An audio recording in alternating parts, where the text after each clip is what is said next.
LIC प्रस्तुत करता है डिजिटल बाल मेला, बच्चों के लिए बड़ा अवसर। हिमाचल प्रदेश विधानसभा बाल सत्र 12 जून 2023। 68 बच्चे पहुंचेंगे शिमला, 21,000 का इनाम। जिन 68 बच्चों का हुआ है हिमाचल बाल सत्र के लिए चुनाव, जानिए क्या थे उनके सुझाव। 12 जून को शिमला पहुंच विधानसभा में रखेंगे अपनी बात, उठाएंगे अपने मुद्दे, सरकार को बताएंगे उनकी कमियां, देंगे सुझाव। अर्पित राजकीय वरिष्ठ माध्यमिक पाठशाला बाल नदौन जिला हमीरपुर का छात्र हूँ। मैं आज आपके समक्ष अपने कुछ विचार लेकर प्रस्तुत हुआ हूँ कि अगर मैं स्वास्थ्य मंत्री होता तो देश के नागरिकों के लिए उनके स्वास्थ्य से संबंधित मैं कैसे कार्य करता। हम सभी को पता है कि स्वास्थ्य ही धन है। जिस मनुष्य के पास स्वास्थ्य नहीं है उस मनुष्य के पास सब कुछ होने के बावजूद भी कुछ नहीं है।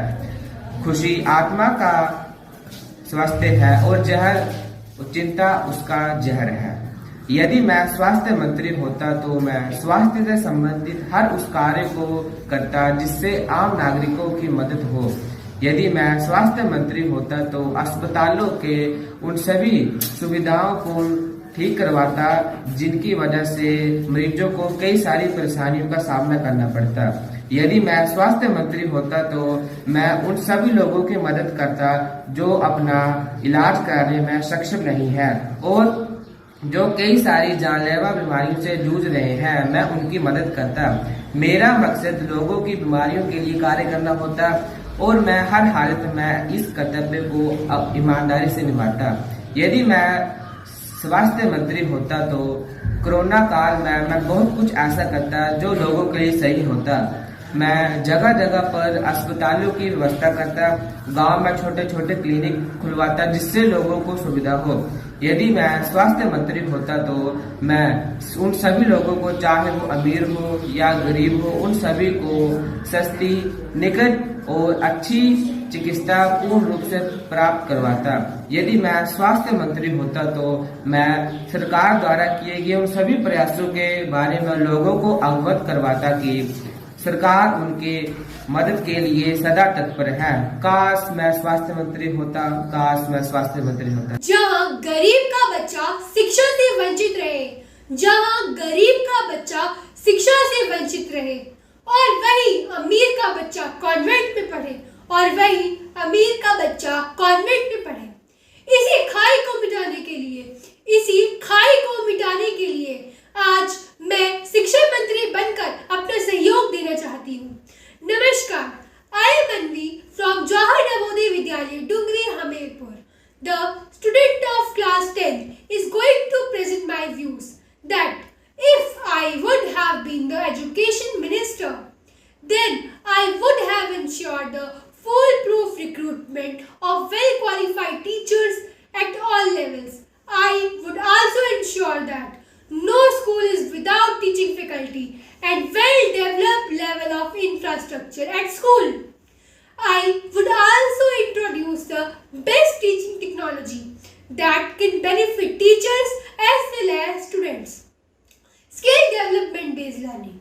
Skill development-based learning should be introduced to students from elementary level so that it can reduce the curse of unemployment and brain drain. Thank you and have a nice. नमस्कार, मैं कामेश डोगरा हिम सर्वोदया वरिष्ठ माध्यमिक पाठशाला कुमारनी जिला बिलासपुर का 6ठी कक्षा का छात्र हूँ। यदि मैं शिक्षा मंत्री बनूंगा तो शिक्षा के क्षेत्र में कुछ बदलाव करना चाहूंगा। पहला बदलाव, एक MSc किया हुआ व्यक्ति घर का फ्यूज नहीं बदल सकता। ऐसी पढ़ाई का क्या फायदा। पढ़ाई प्रैक्टिकल होनी चाहिए, ना कि थ्योरेटिकल। दूसरा बदलाव, ये जो पेपरों में एक एक नंबर के क्वेश्चन कराने का जो ट्रेंड चला है, मैं इसे बंद करूंगा क्योंकि इससे बच्चों की तर्क शक्ति का विकास नहीं हो पाता और वो अपने दिमाग से सोचना बंद कर देते हैं क्योंकि उन्हें पता है पेपरों में हमें ये क्वेश्चन करवा दिए जाएंगे। तीसरा बदलाव, मैं स्कूली खेलों में क्रिकेट को भी शामिल करूंगा ताकि बच्चे छोटी उम्र से ही क्रिकेट के गुण सीख सके और IPL जैसे बड़े टूर्नामेंट में जाके अपने परिवार और गली मोहल्ले स्कूल का नाम रोशन कर सके। जय हिंद, जय भारत। नमस्कार, मेरा नाम इक्षिता है। मैं जिला मंडी से राजकीय उत्कृष्ट वरिष्ठ माध्यमिक पाठशाला निहरी की छात्रा हूँ। मैं 12वीं कक्षा में पढ़ती हूँ। बच्चों की सरकार में मैं शिक्षा मंत्री बनकर हिमाचल प्रदेश में economic diversity, scholastic assessment test, differential amplitude test को बढ़ावा दूंगी। साथ ही मैं टेक्निकल एजुकेशन व प्रैक्टिकल वर्क को स्कूलों में बढ़ावा दूंगी, जिसके चलते हिमाचल प्रदेश उन्नति के पथ पर अग्रसर होगा। चिरागों को उछाला जा रहा है, हवा पर रौब डाला जा रहा है। हम भी बुनियाद है घर की और हमें घर से ही निकाला जा रहा है। नमस्कार, सदन की गरिमा को प्रणाम करते हुए आज के विषय के पक्ष और विपक्ष में अध्यक्ष महोदय, इस अनंत उदार आकाश के चिंता रहित ज्योतिर्मय प्रशस्त लाइट के तेजस्विता लिए हुए भारत में जो तंत्र चल रहा है वह है लोकतंत्र। लोकतंत्र की सबसे बड़ी विशेषता यह होती है कि यदि इस पर जनता का दबाव है तो तब तो यह स्वर्ग का निर्माण करती है, परंतु यदि इस पर जनता का दबाव नहीं है तो यह एक खुले सांड की तरह होती है जो किसी को भी रौंद देती है। दुनिया के सबसे बड़े और बेहतरीन संविधानों की सूची में महत्वपूर्ण स्थान रखने वाला भारत का संविधान सभी को समानता और समाज में किसी भी धर्म को अपनाने की अनुमति देता है, लेकिन उसी समाज में बनने वाली व्यवस्थाओं और कानूनों में समय समय पर परिवर्तन होते रहना बहुत जरूरी होता है। अध्यक्ष महोदय, इतिहास से हम सबक सीखते हैं और आगे बढ़ते हैं। इतिहास के पुराने सिक्के वर्तमान में नहीं चलाए जा सकते, परंतु इतिहास की जड़ों का मजबूत होना बहुत जरूरी होता है, जिससे वर्तमान कायम रह सके। अध्यक्ष महोदय, विपक्ष क्या सोचता है? विपक्ष कहता है कि एक हिंदू लॉ होता है, एक मुस्लिम पर्सनल लॉ होता है और एक क्रिश्चियन पर्सनल लॉ होता है, और समान नागरिक संहिता के आ जाने से धार्मिक अधिकारों का हनन हो जाएगा। अध्यक्ष महोदय, क्या आप यह नहीं मानते कि इतिहास और वर्तमान का रिश्ता परिवर्तन और निरंतरता का है? जब जब बहस छिड़ती है तब तब सवाल उठता है कि सभी धर्मों पर एक विशेष कानून लागू करना समान नागरिक संहिता का उद्देश्य है, लेकिन अध्यक्ष महोदय, हमें इस बात को समझना पड़ेगा कि समान नागरिक संहिता का उद्देश्य सभी धर्मों में एक रूपता और समानता लाना है, क्योंकि यह अपने आप में ही एक निष्पक्ष कानून है और इसका किसी भी धर्म के साथ कोई ताल्लुक नहीं है। मैं यहाँ डॉक्टर भीमराव अंबेडकर की 2 टिप्पणियों का जिक्र करना चाहूंगी। डॉक्टर भीमराव अंबेडकर की राय थी कि भारत में जो संविधान लागू हुआ है वह लोकतांत्रिक संविधान अलोकतांत्रिक जनता पर लागू हुआ है। दूसरी कि भारत की इस देश में जो संविधान लागू हुआ है वह अपनी किसी भी मांग को मनवाने के लिए संविधान के इधर किसी भी तरह का प्रयोग अराजकता की व्याकरण का उद्घाटन है। अध्यक्ष महोदय, हमें समान नागरिक संहिता। मैं अक्षरा, कक्षा 10वीं, कैम्ब्रिज इंटरनेशनल स्कूल पालमपुर, जिला कांगड़ा की छात्रा हूँ। आज मैं आपके समक्ष अपने विषय लोक निर्माण पर अपने विचार प्रकट करने जा रही हूँ। हिमाचल प्रदेश में अनेक प्रकार के सौंदर्य से भरे स्थल हैं। उन्हीं स्थलों तक ले जाने वाली सड़कें आज भी बुरी दशा में हैं। जब से हिमाचल प्रदेश को एक पूर्ण राज्य का दर्जा मिला, तब से अनेक प्रकार के नेताओं ने अनेक प्रकार के वादे किए कि वह सड़कों का निर्माण करेंगे, परंतु आज तक वह सफल न हो पाए। यही नहीं, सिर्फ सड़कों तक सीमित नहीं, बल्कि अनेक प्रकार के इंफ्रास्ट्रक्चर जैसे कि सामाजिक शौचालय, अनेक विद्यालय और तो चिकित्सक केंद्रों का भी यही हाल है। अब तो यह एक मजाक बनकर रह गया है कि जैसे ही चुनाव निकट आने वाले होते हैं तब यह सब सुविधाएं उपलब्ध करवा दी जाती हैं। नेताओं के घर तक जाने वाली सड़कें तो नेशनल हाईवे से भी कई गुना ज्यादा साफ सुथरी और स्वच्छ रहती हैं। तो यह सब सुविधाएं एक आम आदमी को क्यों नहीं उपलब्ध करवाई जाती हैं? क्योंकि आम आदमी ही तो लोकतंत्र में सबसे शक्तिशाली होता है। अतः मेरा आपसे यही अनुरोध रहेगा कि आप अपना यह कीमती वोट का चयन मुझ पर करें, ताकि मैं आपकी इन सुविधाओं को आप तक उपलब्ध करवा सकूं। धन्यवाद। नमस्कार, मैं जीविका, कक्षा 8वीं, राजकीय वरिष्ठ माध्यमिक पाठशाला नगाली, जिला चंबा की छात्रा हूँ।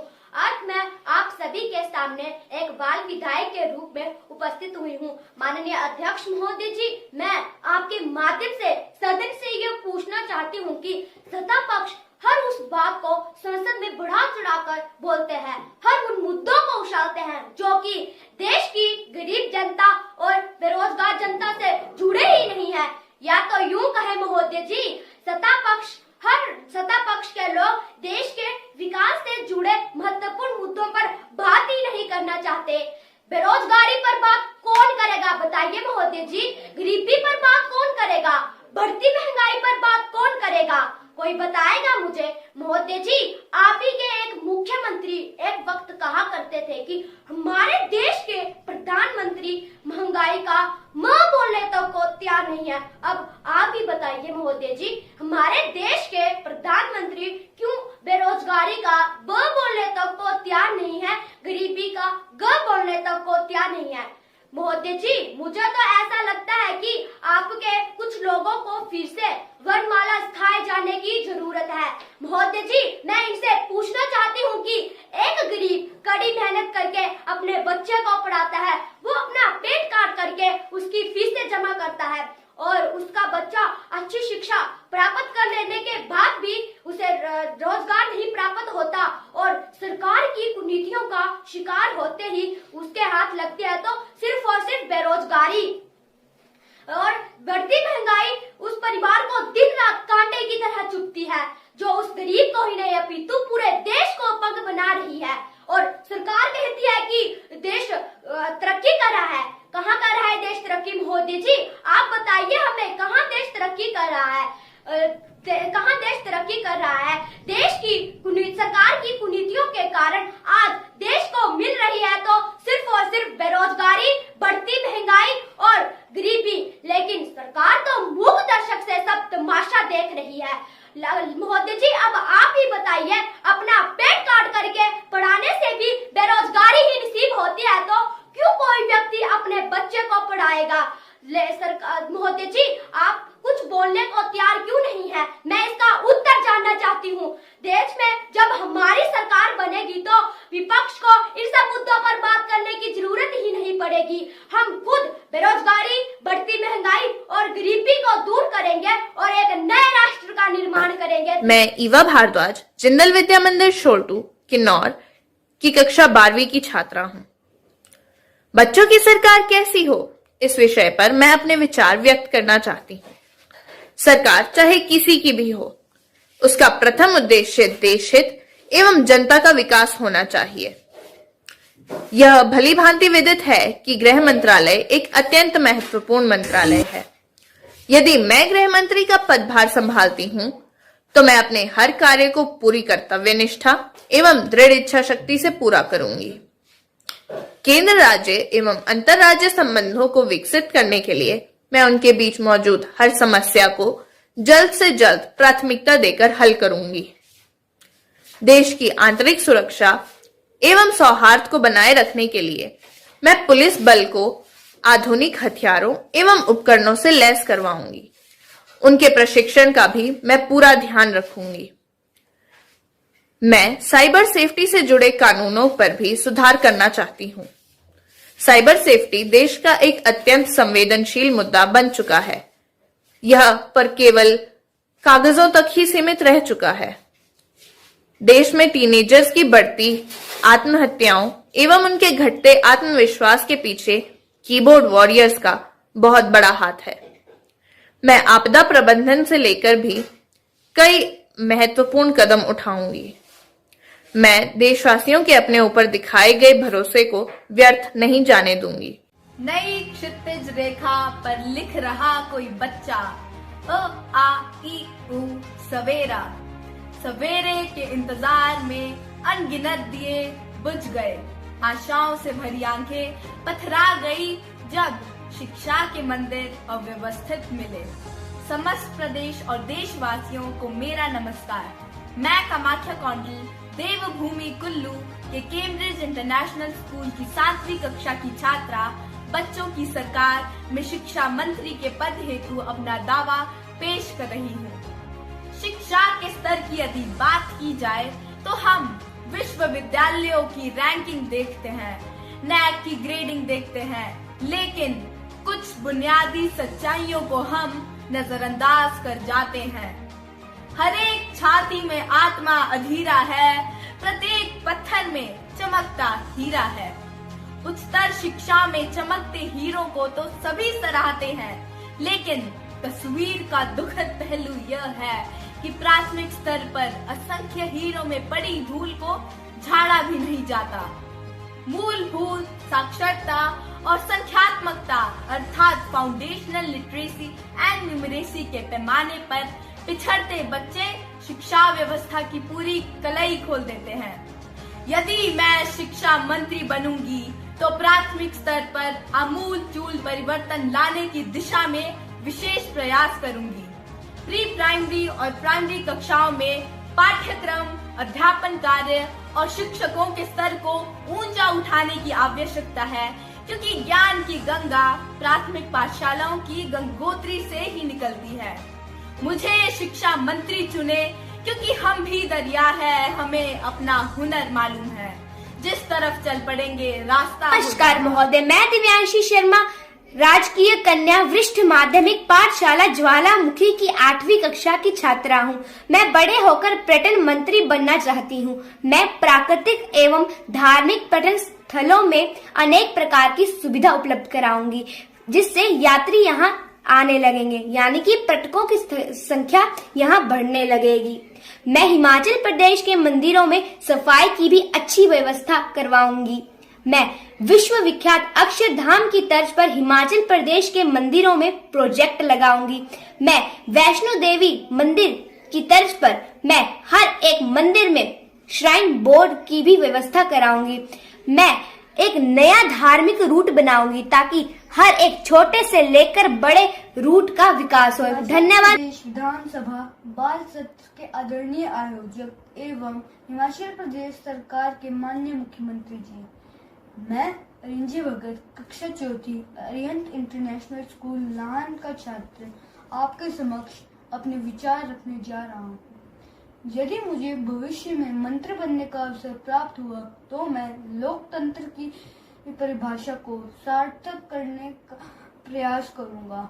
मैं जनता के लिए सभी अवसर पैदा करने का प्रयास करूंगा। साथ ही वीआईपी संस्कृति को समाप्त करने का प्रयत्न भी करूंगा। सरकारी योजनाएं सभी तक आसानी से पहुंचे, यही मेरा ध्येय होगा। भ्रष्टाचार को समाप्त कर समानता पर बल देने का प्रयास करूंगा ताकि सच्चा लोकतंत्र। महोदय एवं प्रिय देशवासियों, आप सभी को मेरा नमस्कार। मैं हरिओम गुप्ता, भारतीय सरकार द्वारा संचालित एक शैक्षणिक संगठन जवाहर नवोदय विद्यालय कोठीपुरा, जो कि हिमाचल प्रदेश के बिलासपुर जिले में स्थित है, में 12वीं कक्षा का छात्र हूं। आज मैं आप सभी के समक्ष डिजिटल बाल मेला द्वारा आयोजित तथा भारतीय जीवन बीमा द्वारा प्रायोजित एक अभियान बच्चों की सरकार कैसी हो कि एक बिंदु मंत्री कैसे होनी चाहिए पर अपने विचार व्यक्त करने आया हूं। जैसा कि आप सभी जानते ही हैं, हमारा देश विश्व का सबसे बड़ा लोकतांत्रिक देश है। हमारे देश में चपरासी से लेकर प्रशासनिक अधिकारी की नौकरी के लिए भी आयु तथा शैक्षणिक योग्यता देखी जाती है। लेकिन इस देश का दुर्भाग्य कहेंगे कि जब बात देश के कर्णधारों की आती है तो सारी की सारी नीतियां धरी की धरी रह जाती है। तब ना कोई उनसे आयु पूछता है और ना ही शैक्षणिक योग्यता। हमारे देश में मंत्री बनने के लिए पढ़ा लिखा होना आवश्यक नहीं है। यहां पर सिर्फ ये देखा जाता है कि मंत्री का फैमिली बैकग्राउंड कैसा है। मेरे हिसाब से एक मंत्री को शिक्षित होने के साथ साथ ईमानदार और कर्तव्यनिष्ठ भी होना चाहिए। एक मंत्री के हाथों में पूरे के पूरे देश का भविष्य होता है। अतः अगर ये पद किसी गलत हाथों में चला गया तो इससे पूरे के पूरे देश का भविष्य दांव पर लग सकता है। वहीं दूसरी ओर एक मंत्री को नैतिकवान तथा भेदभाव से रहित होना चाहिए। आज हमारे देश में चाहे सत्ता पक्ष का नेता हो अथवा विपक्ष का, सभी एक दूसरे के ऊपर कीचड़ उछालने पर लगे होते हैं। जब भी हमारे देश में कोई संकट आता है, चाहे वो वैश्विक संकट हो अथवा आंतरिक संकट, हमारे देश के नेता एक दूसरे को गलत साबित करने पर लग जाते हैं। उसका फर्ज है कि ऐसी परिस्थितियों में आपसी द्वेष को भुलाकर एक दूसरे का साथ दें और संकट से लड़ें। एक मंत्री को किसी विशेष वर्ग से पहले पूरे के पूरे देश के बारे में सोचकर ही कोई फैसला लेना चाहिए, तभी सर्वजन सुखाय तथा सर्वजन हिताय का नारा सही साबित होगा और हमारा देश एक बार फिर से विश्व गुरु नागरिक हूँ जहाँ छत्रपति शिवाजी महाराज और अशोक सम्राट जैसा राजा था। मैं उस देश की नागरिक हूँ जहाँ हर 50 मील पर रूप, पहनावा, मजहब बदल जाता था। मैं उस देश की नागरिक हूँ जहाँ डाल डाल पर सोने की चिड़िया को पाया जाता था। मैं उस देश की नागरिक हूं जिसे अपने भूगोल से पहले इस ब्रह्मांड का भूगोल समझ आता था। नमस्कार, मैं Aarzoo Sharma, Seraj valley modern public senior secondary school Bali Chowki, district मंडी, देवभूमि, हिमाचल से। अगर मैं लोक निर्माण मंत्री बनती तो सबसे पहले मैं अपनी प्रदेश की सड़कों की सुधार की ओर विशेष ध्यान देती, सड़कों की ब्लैक स्पॉट को ठीक करवाती, ग्रामीण और शहरी क्षेत्रों की सड़कों को दुर्घटना मुक्त बनाने के लिए सड़कों के किनारों में क्रैश बैरियर लगाने के कार्य को भी प्राथमिकता देती। इसके अलावा सड़क के किनारों में पेड़ पौधे लगवाने की योजना को भी अमलीजामा पहनाने का प्रयास करूंगी। सड़क को ब्लूमिंग हाईवेज की तर्ज पर विकसित किया जाएगा। आबादी वाले कस्बों और मुख्य बाजारों में गति अवरोधक भी लगाए जाएंगे ताकि दुर्घटना से बच सके। मैं हिमाचल में सड़कों को दुर्घटना मुक्त एवं सुरक्षित बनाना चाहती हूं। इसके अलावा सड़क मार्गों के किनारों में सौर ऊर्जा से प्रकाशित किया जाना चाहिए। अंत में अपनी वाणी को विराम देते हुए यही कहना चाहूंगी कि जिस दिन तेरी फतेह का परचम इस मिट्टी पर लहराएगा, जिस दिन तेरी फतेह का परचम इस मिट्टी पर लहराएगा, क्या जमीन क्या आसमां ये हिंदुस्तान मिल जाएगा। धन्यवाद। जय हिंद। नमस्कार, मैं फैजान खान कक्षा 10वीं का छात्र हूँ और मैं राजकीय छात्र वरिष्ठ माध्यमिक विद्यालय पांवटा साहिब में पढ़ता हूँ। मेरे विद्यालय के प्रधानाचार्य महोदय डॉक्टर प्रेमपाल ठाकुर जी हैं और आज मैं मुख्यमंत्री जी का रोल कर रहा हूँ। अगर मैं मुख्यमंत्री होता तो मैं निम्नलिखित कार्यों पर फोकस करता। सबसे पहले तो मैं शिक्षा के क्षेत्र में अधिक से अधिक ध्यान देता, क्योंकि बच्चों के लिए सबसे आवश्यक चीज शिक्षा ही है और मैं ज्यादातर उनकी तकनीकी शिक्षा और उनसे एग्रीकल्चर से रिलेटेड शिक्षा पर ज्यादा फोकस करता। आजकल जैसे आप देख सकते हैं कि आजकल की जो सुविधाएं हैं शिक्षा के क्षेत्र में वो बहुत ही अच्छी हैं और मैं इन्हें और भी अच्छा बनाना चाहता हूँ। नमस्कार, मेरा नाम आकृति है। मैं जिला चंबा राजकीय आदर्श वरिष्ठ माध्यमिक पाठशाला सिहुंता में पढ़ने वाली कक्षा 12वीं की छात्रा हूँ।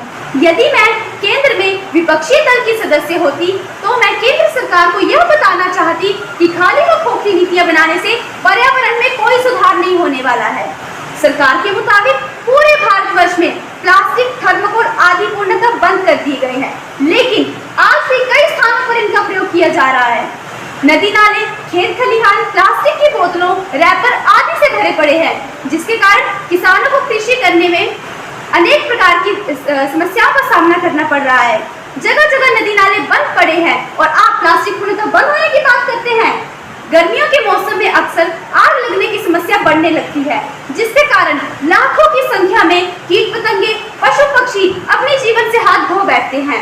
गर्मियों के इस मौसम में जंगल की प्रत्येक प्रजाति प्रजनन करती है, लेकिन आग लगने के कारण यह अपने शिशुकाल में ही अपनी जान से हाथ धो बैठते हैं। वनों का संरक्षण करना केवल वनाधिकारियों का ही नहीं बल्कि समाज के प्रत्येक व्यक्ति का कर्तव्य बनता है। जिन व्यक्तियों के द्वारा जंगलों में आग लगाई जाती है उनके खिलाफ सख्त कार्रवाई भी की जानी चाहिए। अतः मैं वन मंत्री को भी यह बताना चाहती कि उन्हें वन संरक्षण के लिए समय समय पर प्रयास करने चाहिए, जैसे कि पेड़ पौधों की कटाई को रोकना चाहिए, वन क्षेत्रों के अतिक्रमण को रोकना चाहिए और जो जानवर अपने भोजन की तलाश में गांव की तरफ आकर किसानों को कृषि को बर्बाद करते हैं, उन्हें वन विभाग की सहायता से जंगलों में ही उनका भोजन प्राप्त करवाया जाना चाहिए। धन्यवाद। Everyone, my name is Akarshit Sharma and I am from Chamba district of Himachal Pradesh.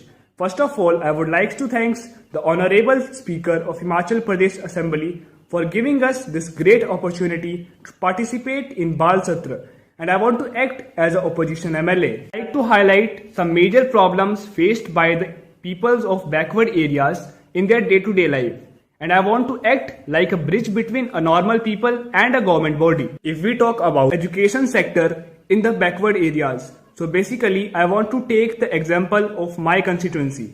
I belongs to a tribal constituency named as Bharmor, in which 150 plus schools are running by a single teacher. Quite shocking, but yes, the whole institution is running by a single teacher. This is the main reason of increased unemployment rate in that area.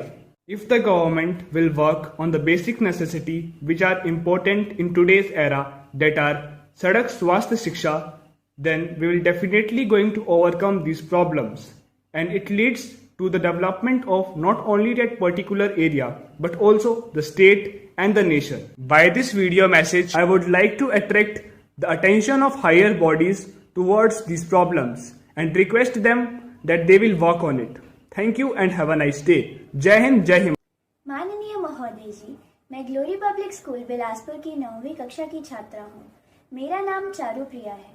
यदि बच्चों के लिए राजनीति में आने का प्रश्न है तो हाँ, मैं राजनीति में अवश्य आना चाहती हूँ और मैं शिक्षा मंत्री बनना चाहती हूँ।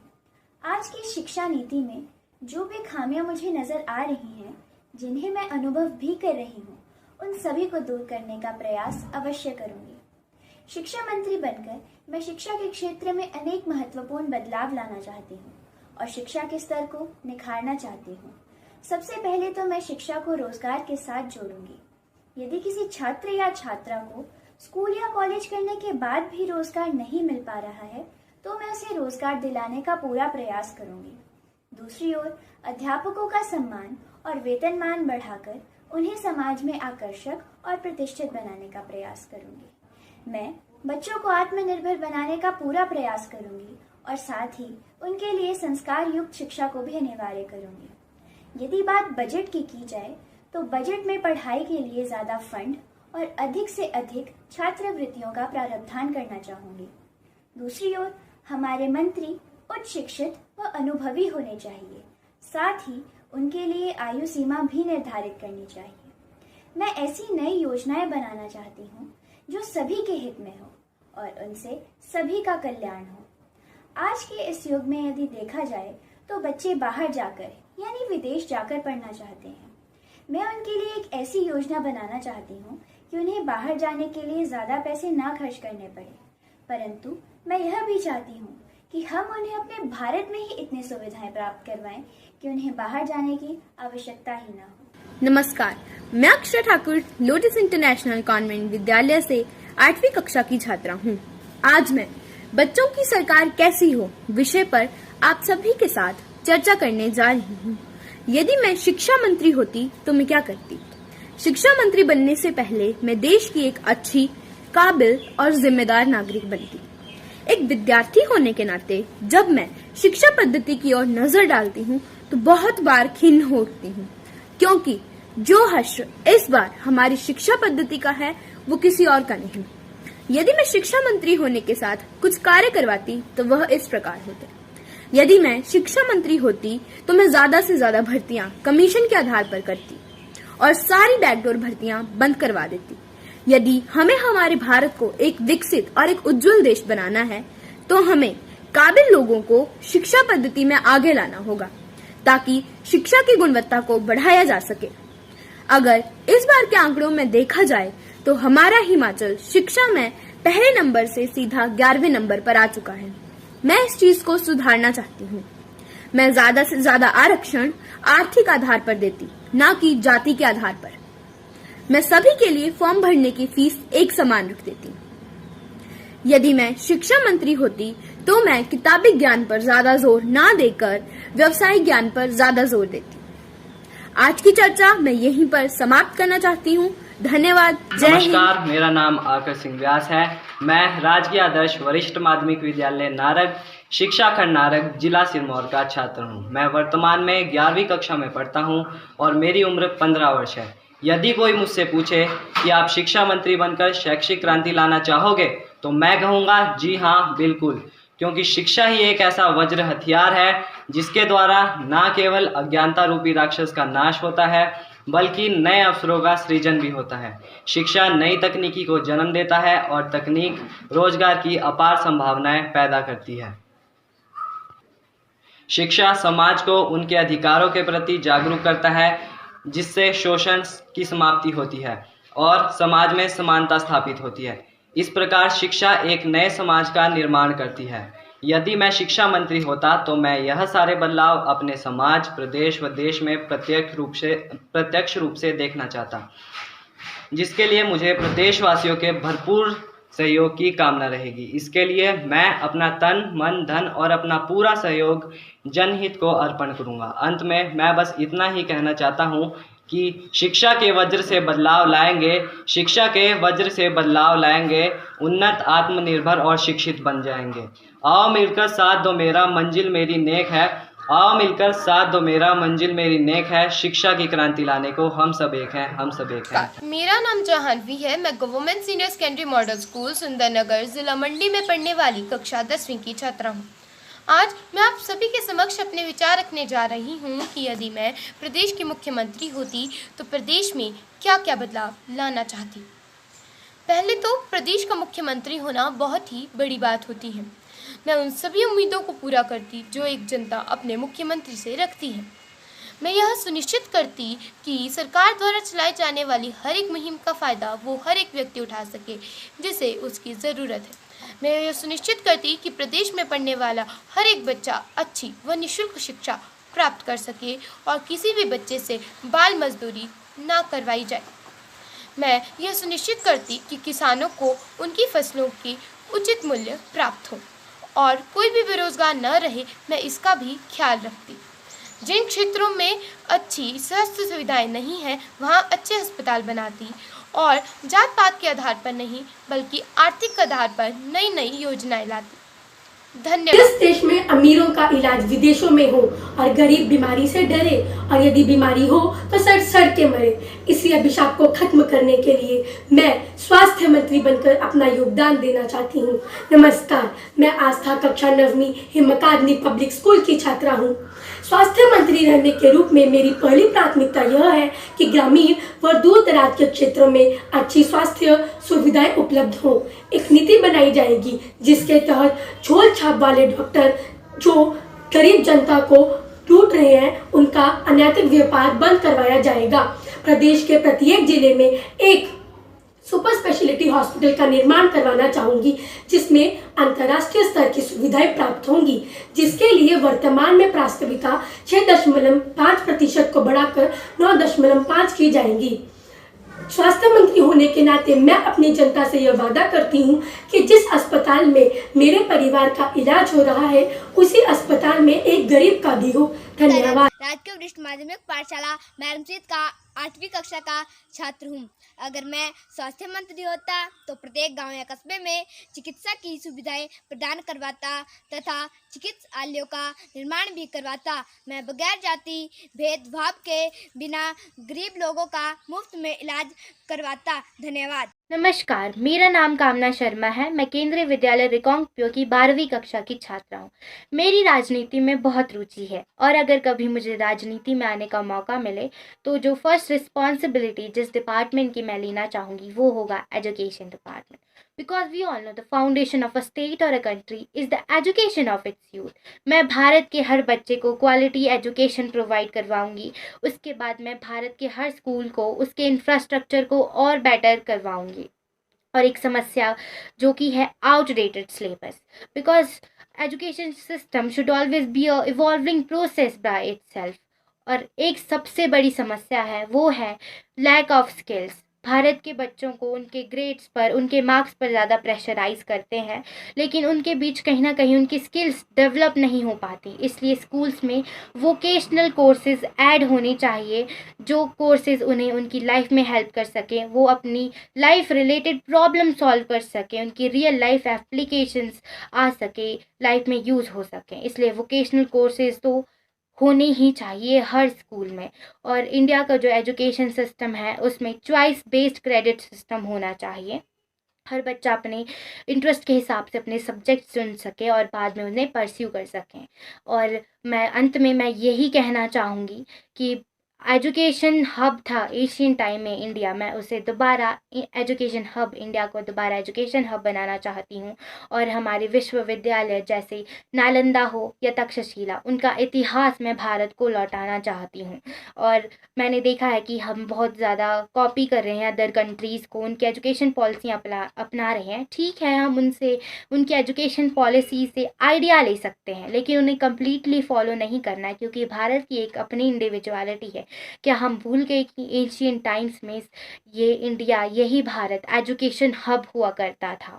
जय हिंद। नमस्कार, मैं कशिश हिमाचल प्रदेश जिला सिरमौर से डिजिटल बाल मेला विधानसभा सत्र 2023 में बच्चों की सरकार कैसी हो पर अपने विचार रखकर हिमाचल प्रदेश के मुख्यमंत्री बनना चाहूंगी।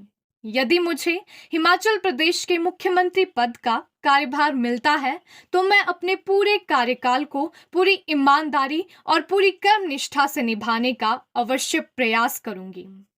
तत्पश्चात मैं प्रदेश के स्कूलों में एडवांस स्टडी टेक्नोलॉजीज और एडवांस डिजिटल टेक्नोलॉजीज को लागू करवाऊंगी। प्रदेश के किसानों और बागवानों के लिए उचित मूल्यों पर अच्छे बीजों और दवाइयों का प्रावधान करूंगी। राशन और रोजाना की आवश्यक वस्तुओं को प्रदेश के आम नागरिकों के प्रयोग में लाने का पूरा प्रयास करूंगी।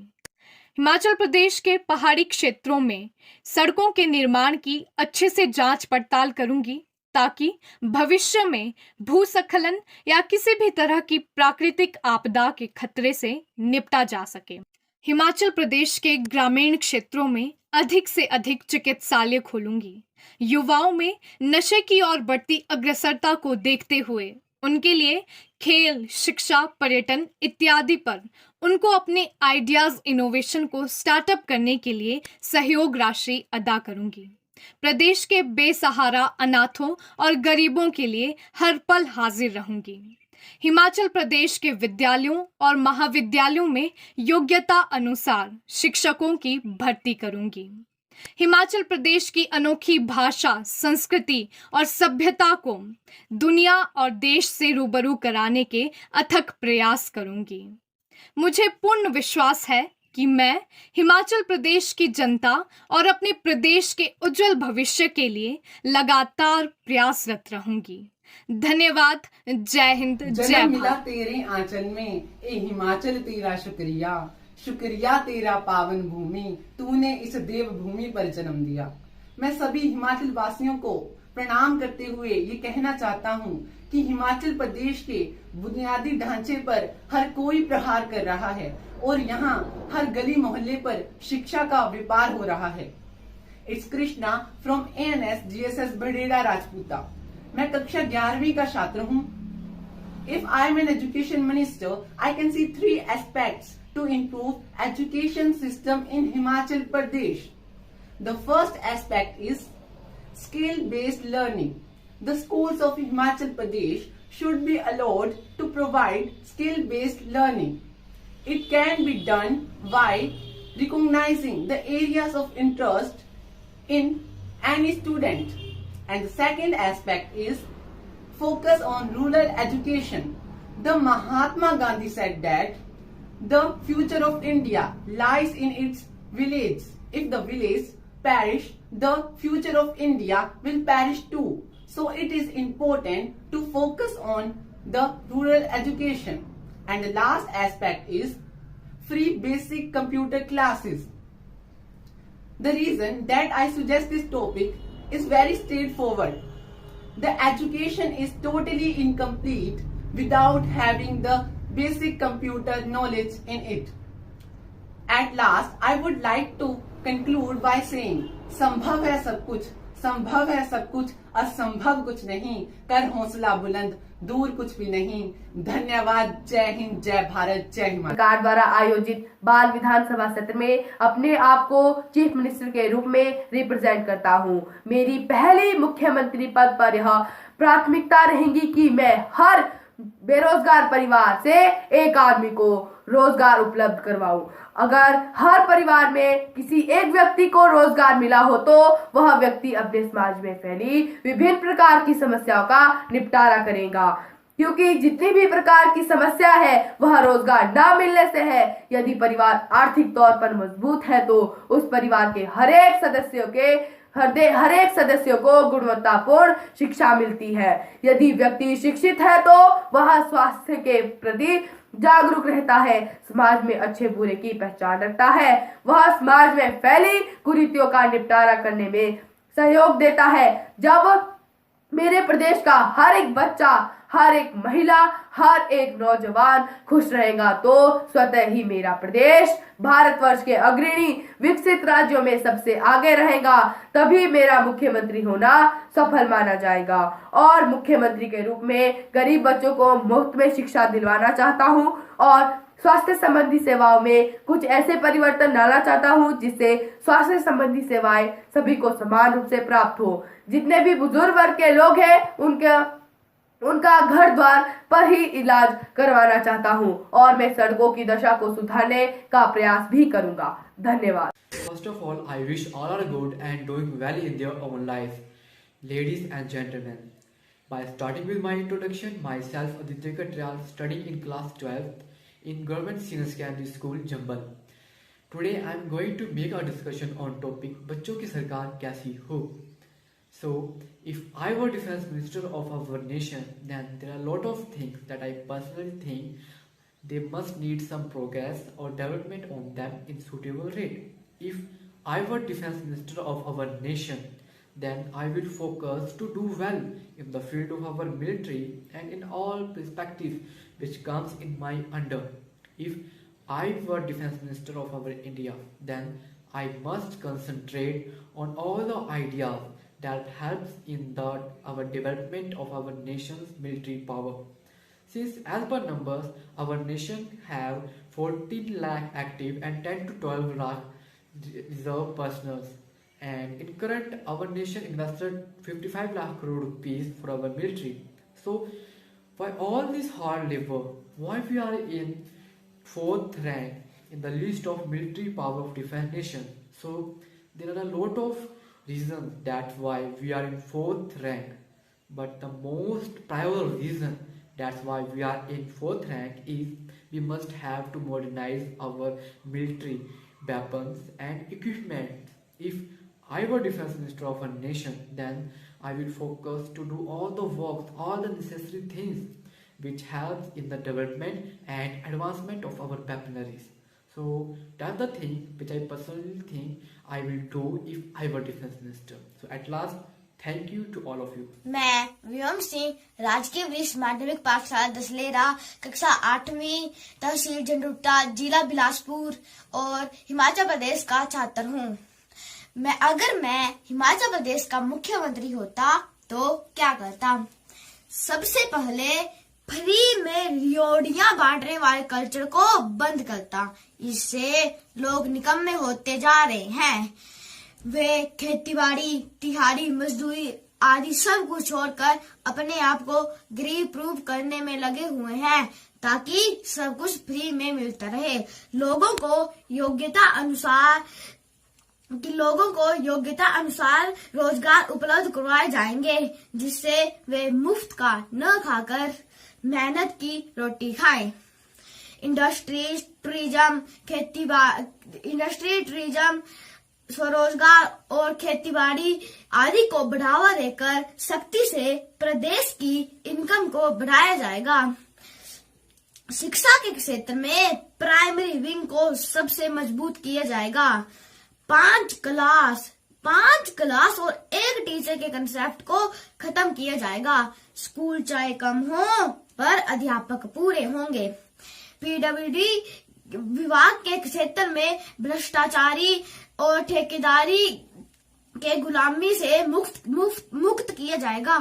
कैसा दुर्भाग्य है कि एक ठेकेदार 500 मीटर का पुल झील पर 5 महीने में बना देता है और एक ठेकेदार 50 मीटर का पुल खड्ड पर 15 सालों में भी नहीं बना पाता है। हर गांव को सड़क से जोड़ा जाएगा। स्वास्थ्य क्षेत्र में हर व्यक्ति की पहुंच MBBS डॉक्टर तक होगी। दवा कंपनियों का दबदबा और प्राइवेट हॉस्पिटलों का आतंक खत्म किया जाएगा। स्मार्ट सिटी धरातल पर बनेंगे, कागजों पर नहीं। हिमाचल प्रदेश भारत के मस्तक पर सुनहरे ताज बनकर चमकेगा। जय हिंद, जय हिमाचल। धन्यवाद। At Lawrence Public School, Shahpur, we live in a state which is loved by people for its climate and natural beauty. To enjoy its beauty, we need to spend more time in the state. We see the network of roads being built to improve the connectivity of our hilly state. In my home district, a lot of work is happening on the building highways. I would build a cycle lane parallel to the highways. It would lead to increase in tourists. It would also lead to more business for the local people who have built homestays. A tourist who comes on a cycle trip to a beautiful state would end up spending more time and so would benefit the economy of our state. This would take us a step closer to greener state, as visioned by our Chief Minister Shri Sukhwinder Singh Sukhu. I would declare certain portions of town roads as playgrounds for certain hours on Sunday, where children could come and play, as there are no parks or play areas in lot of towns. I would like to work of the betterment of the children so that they get an overall development. Thank you. सुप्रभात, मेरा नाम वेदांत ठाकुर है। मैं कक्षा 11वीं का छात्र हूँ और दुर्गा पब्लिक स्कूल सोलन में पढ़ता हूँ।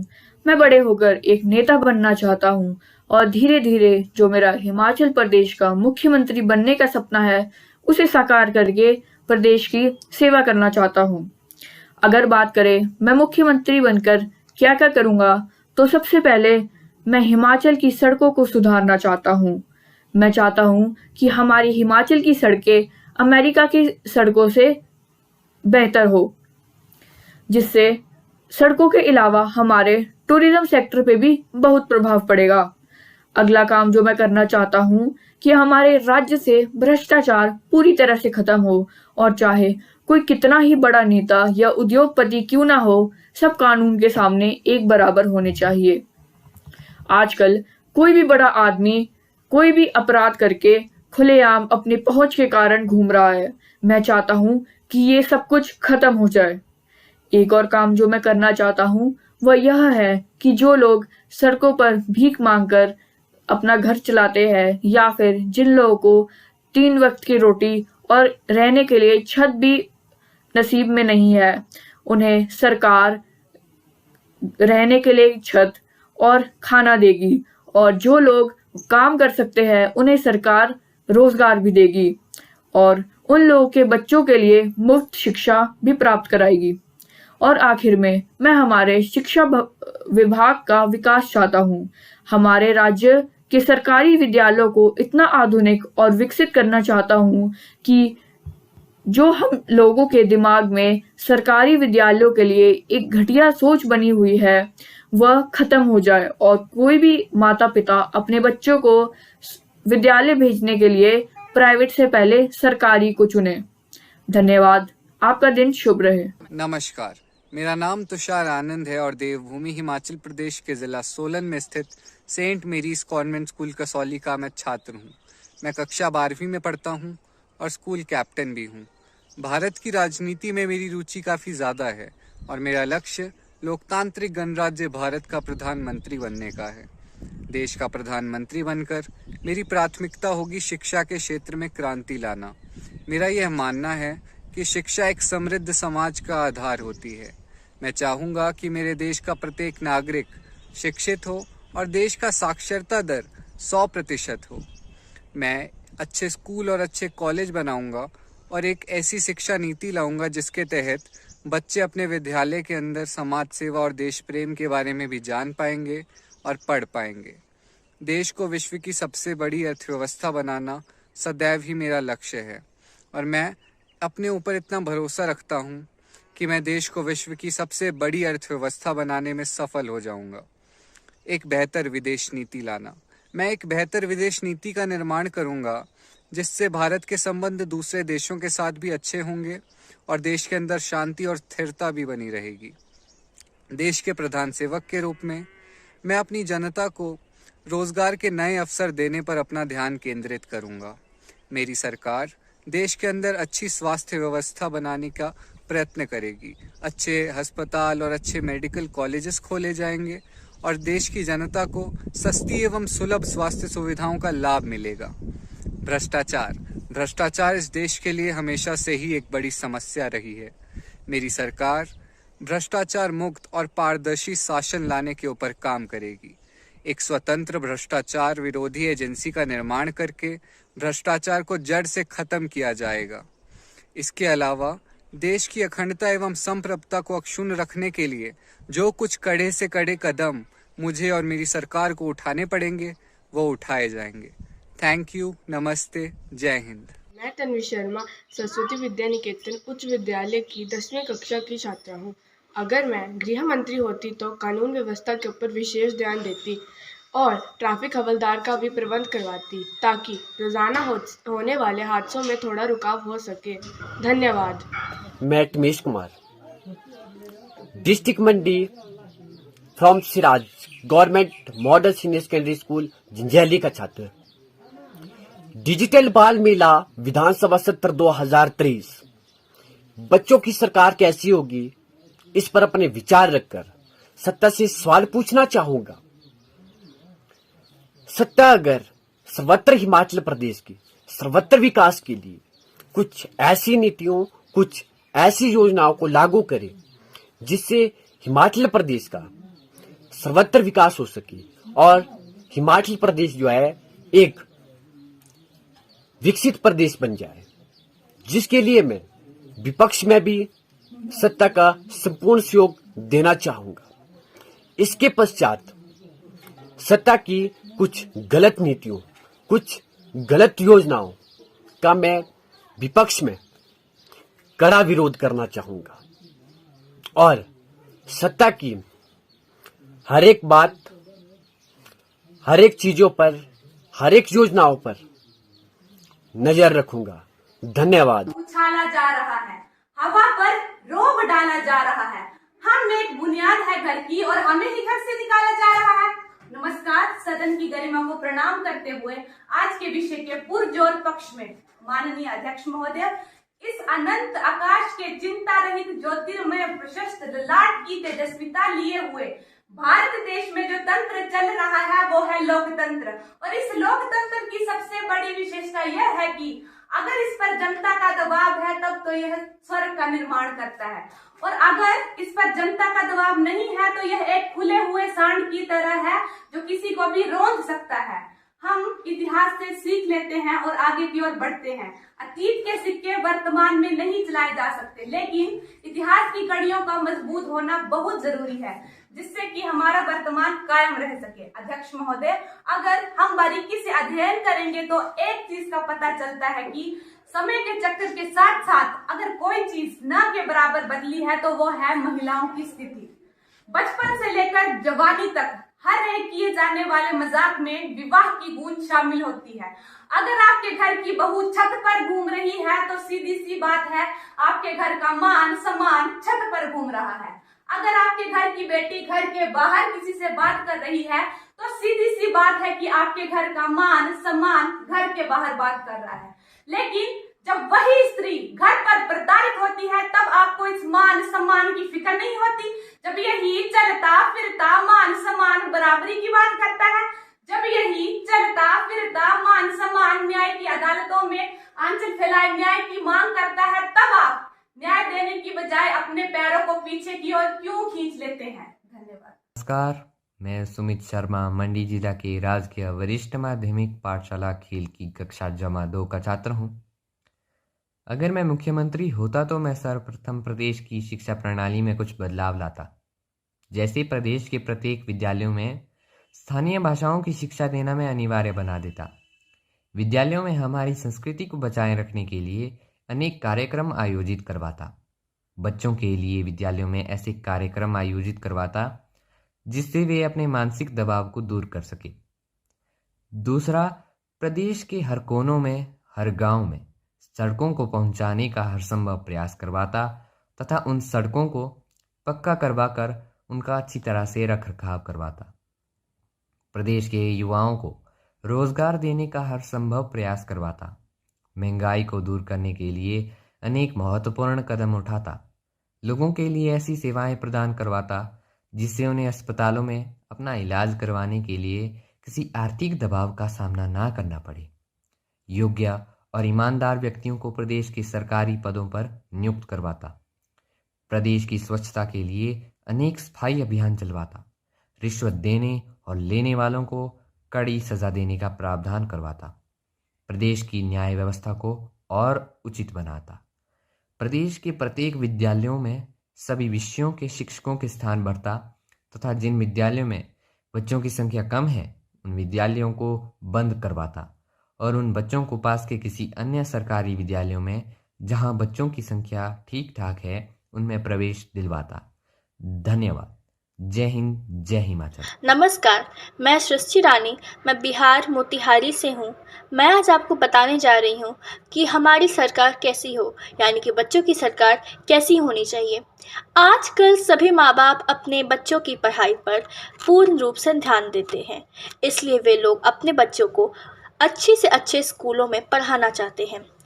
बिहार में भी बहुत अच्छे स्कूल हैं, परंतु वे सब केवल पढ़ाई पर ही ध्यान देते हैं, वे अन्य गतिविधियां नहीं कराते। इसलिए मुझे राजस्थान आना पड़ा। यहाँ पर पढ़ाई के साथ साथ पंचमुखी शिक्षा का भी प्रचलन है, जैसे नृत्य, सिलाई कढ़ाई, क्राफ्ट, गायन वादन, भोजन कला व खेल। यहाँ पर बच्चों को भौतिक शिक्षा का भी ज्ञान दिया जाता है। यहाँ के बच्चों में क्रिएटिविटी बढ़ती है। मैं चाहती हूँ कि अगर मेरी सरकार होती तो मैं भारत के सभी स्कूलों में ये गुण लाती, जिससे कि बच्चे घर बैठे ही उच्च शिक्षा का लाभ उठा सके। धन्यवाद। मैं Saurabh government senior secondary school boys Jogindernagar से। अगर मुझे बच्चों की सरकार में कार्य करने का मौका मिलेगा तो मैं सर्वप्रथम भ्रष्टाचार को खत्म करूंगा, क्योंकि भ्रष्टाचार एक ऐसी समस्या है जिसकी जड़ें राज्य में नहीं, देश में नहीं, अपितु पूरे संसार में फैली हुई है। भ्रष्टाचारी लोग अर्थव्यवस्था के लिए हानिकारक सिद्ध होते हैं, जो देश की अर्थव्यवस्था पर हानि पहुंचाती हैं। आप जानते हैं कि गांव में ढंग से विकास नहीं हो पा रहा है। मैं ऐसे नहीं बोल रहा कि हर गांव में विकास नहीं हो पा रहा, परंतु कुछ ऐसे भी गांव हैं जहां पर ढंग से लाइट नहीं पहुंचती, सड़कें नहीं पहुंचती। वहां पर विकास क्यों नहीं हो पाता? क्योंकि कुछ ऐसे भ्रष्टाचारी लोग बैठे हुए हैं। केंद्र सरकार से पैसा आता है, बजट आता है कि उनकी मरम्मत की जाए, उन्हें डेवलप किया जाए, परंतु कुछ ऐसे भ्रष्टाचारी होते हैं बीच में जो उन पैसों को, लोगों के पैसे को जो उनके भविष्य में और उनके लिए इन्वेस्ट करती है सरकार, वो उन्हें खा जाते हैं। राजकीय वरिष्ठ माध्यमिक पाठशाला भोरंज की छात्रा आज आपके समक्ष एक प्रश्न लेकर आई हूँ। मेरा सदन से केवल एक ही सवाल है कि हमारे युवा नशे के दलदल में फंसने को मजबूर हो गए हैं और फंसते जा रहे हैं, और सरकार व प्रशासन राम की नींद सो रहे हैं। आखिर कौन है इस कारोबार के पीछे जिस तक सरकार आज तक नहीं पहुंच पा रही? कहीं यह सरकार व प्रशासन की गलत नीतियों के कारण ही अपनी जड़ें इतनी मजबूत तो नहीं कर रहा, जो आज के युवाओं के भविष्य को खाए जा रहा है? युवा ही इस देश का भविष्य है और हमें इस नशे को जल्द से जल्द खत्म करना होगा। मेरा केवल एक ही सवाल है सदन से कि कौन है इस सब का जिम्मेदार? कौन है? Thank you. ही बेकार जहाँ तितलियां ना हो, कि वो बात ही बेकार जहाँ तितलियां ना हो, वो कारवां ही खाक जहाँ मुस्कान ना हो, वो कारवां ही खाक जहाँ मुस्कान ना हो, वो घर आंगन सूने शमशान के जैसे, वो घर आंगन सूने शमशान के जैसे, वो मकान ही क्या मकान जहाँ बेटियां ना हो, वो मकान ही क्या मकान जहाँ बेटियां ना हो। बता नहीं सकते इन बेटियों के कितने रूप हैं। जी हाँ, बता नहीं सकते इन बेटियों के कितने रूप हैं। बस ये समझ लो सर्द मौसम में सुहानी सी धूप है। बस ये समझ लो सर्द मौसम में सुहानी सी धूप है। बेटे तो माँ बाप को स्वर्ग तक ले जाते हैं। जी हाँ, बेटे तो माँ बाप को स्वर्ग तक ले जाते हैं, पर जो स्वर्ग को जमीन पर ले आए वो होती हैं बेटियाँ। पर जो स्वर्ग को जमीन पर ले आए वो होती हैं बेटियाँ। नमस्कार, परम आदरणीय प्रधानाचार्य महोदय जी, वो आदरणीय आज के इस कार्यक्रम के मुख्य अतिथि जी, वो अन्य अध्यापक एवं अध्यापिका वर्ग तथा मेरे समक्ष बैठे मेरे प्रिय सहपाठियों, भाइयों एवं बहनों। आज मैं संगति ठाकुर जिस विषयों को लेकर आप सभी के समक्ष उपस्थित हुई हूँ उसका शीर्षक है बेटी बचाओ बेटी पढ़ाओ। यत्र नारस्तु पूज्यते रमन्ते तत्र देवता, अर्थात जहाँ महिलाओं का सम्मान किया जाता है वहाँ भगवान निवास करते हैं। परंतु वर्तमान समय में तो ऐसा कुछ भी दिखाई नहीं देता है। देश के माननीय प्रधानमंत्री श्री नरेंद्र मोदी जी के द्वारा हरियाणा के पानीपत में बेटियों के लिए एक अभियान की शुरुआत की गई, जिसे बेटी बचाओ बेटी पढ़ाओ अभियान का नाम दिया गया। इस अभियान का मुख्य उद्देश्य बेटियों को बचाना और उन्हें पढ़ा लिखा कर आगे बढ़ाना है। मेरा नाम सोनम यूडन है। मैं राजकीय वरिष्ठ माध्यमिक पाठशाला काजा की छात्रा हूँ। मैं 10वीं कक्षा की छात्रा हूँ। अगर मैं मुख्यमंत्री होती तो अपने राज्य में सबसे पहले कचरा हटाने का प्रबंध करूंगी, क्योंकि हमारे राज्य में कचरा और प्लास्टिक बहुत ज्यादा है, जिससे बीमारियां बहुत ज्यादा फैलती हैं। अगर आदमी स्वस्थ नहीं रहा तो वह कुछ भी काम नहीं कर सकता। नमस्कार, मेरा नाम शिवम अंजन है। मैं राजकीय उत्कृष्ट वरिष्ठ माध्यमिक पाठशाला खारका में कक्षा 12वीं का छात्र हूँ। यदि मुझे राजनीति के क्षेत्र में जाने का मौका मिले तो मैं शिक्षा मंत्री बनना चाहूँगा। मैं शिक्षा मंत्री बनकर शिक्षा के स्तर को काफ़ी हद तक मजबूत करूँगा। मैं ऐसा इसलिए कह रहा हूँ क्योंकि कई स्कूलों में शिक्षा संबंधी महत्वपूर्ण विषय जैसे कॉमर्स, मेडिकल, नॉन मेडिकल आदि की व्यवस्था ही नहीं है, जिसके चलते बच्चों को अपनी पढ़ाई पूरी करने के लिए कई अन्य विद्यालयों में जाना पड़ता है। कुछ विद्यालय तो उनके घर से इतने दूर होते हैं कि वह अच्छे से पढ़ाई नहीं कर पाते। यदि बच्चे अच्छे से पढ़ेंगे नहीं तो देश की उन्नति कैसे होगी। शिक्षा मंत्री होना गर्व की बात है, क्योंकि वह देश को उज्जवल करता है। और यदि मैं शिक्षा मंत्री होता तो मैं हर गांव में विद्यालय की व्यवस्था करके और हर छात्रों के लिए शिक्षा छात्रवृत्ति की व्यवस्था करता, जिससे वह अपने आगे की पढ़ाई बिना किसी आर्थिक कारण के पूरी कर सके। माना कि यह कार्य एकदम से नहीं होते, परंतु 1000 मील सफलता की यात्रा की शुरुआत भी एक कदम से ही होती है। जय हिंद, जय भारत। आदरणीय सभापति महोदय, मैं सदन के सभी सदस्यों का ध्यान जैविक खेती की आवश्यकता की तरफ आकर्षित करना चाहती हूँ। जैसा कि हम जानते हैं कि हिमाचल की 70% से भी ज़्यादा आबादी कृषि क्षेत्र में काम कर रही है। किसान फसल उत्पादन और अपनी आय को बढ़ाने के लिए रासायनिक खादों और कीटनाशकों का बहुत ज़्यादा मात्रा में उपयोग कर रहे हैं। महोदय, रासायनिक खादों के उपयोग से हमारी मिट्टी की उत्पादन क्षमता कम हो रही है। कीटनाशकों के उपयोग से हमारे मित्र कीट लगभग खत्म होने की कगार पर है। महोदय, इस तरह की फसलें न तो हमारे स्वास्थ्य के लिए अच्छी हैं और न ही पर्यावरण के लिए। ये हमारी सरकार की जिम्मेवारी है कि हम लोगों के स्वास्थ्य के साथ साथ पर्यावरण का भी ध्यान रखें। महोदय, इसके लिए हमारी सरकार एक कार्यक्रम लेकर आई है जिसका नाम है ASGS। इसमें सबसे पहले A का मतलब है अवेयरनेस, यानी जागरूकता। सबसे पहले तो किसानों को जैविक खेती और इसके लाभों के बारे में जागरूक करने की आवश्यकता है। इसके लिए सरकार सरकारी एजेंसियों और NGO की सहायता से किसानों को जागरूक करेगी। उन्हें बताया जाएगा कि जैविक उत्पादों की कीमत बाजार में अन्य उत्पादों से कम है और ये उनके स्वास्थ्य, जमीन और पर्यावरण के लिए भी अच्छे हैं। इसमें दूसरे नंबर पर है S। इसका मतलब है सोविंग, यानी बीजना। जब हमारा किसान जैविक खेती के लिए तैयार हो जाएगा तो सरकार उनको ऐसे बीज उपलब्ध करवाएगी जिन्हें रासायनिक खादों व कीटनाशकों की आवश्यकता नहीं होगी। इसके लिए हम कृषि और बागवानी विश्वविद्यालयों की मदद लेंगे। सरकार किसानों को पारंपरिक बीजों का, जो कि किसानों के पास आसानी से उपलब्ध होते हैं, का उपयोग करने के लिए प्रेरित करेगी। इसमें तीसरे नंबर पर G का मतलब है ग्रोइंग, यानी वृद्धि। जब किसान की फसल बढ़ रही होती है तो उसे आवश्यकता होती है खादों और कीटनाशकों की। इसके लिए सरकार किसानों को हरी खाद व हर्बल कीटनाशकों को खुद तैयार करने का प्रशिक्षण देगी। महोदय, इसमें गौमूत्र, गाय का गोबर आदि का उपयोग होगा, जो कि किसानों के पास घर में ही उपलब्ध होता है। यह उनके खादों और कीटनाशकों के खर्चे को भी बचाएगा। इसमें चौथे नंबर पर S का मतलब है सेलिंग, यानी बेचना।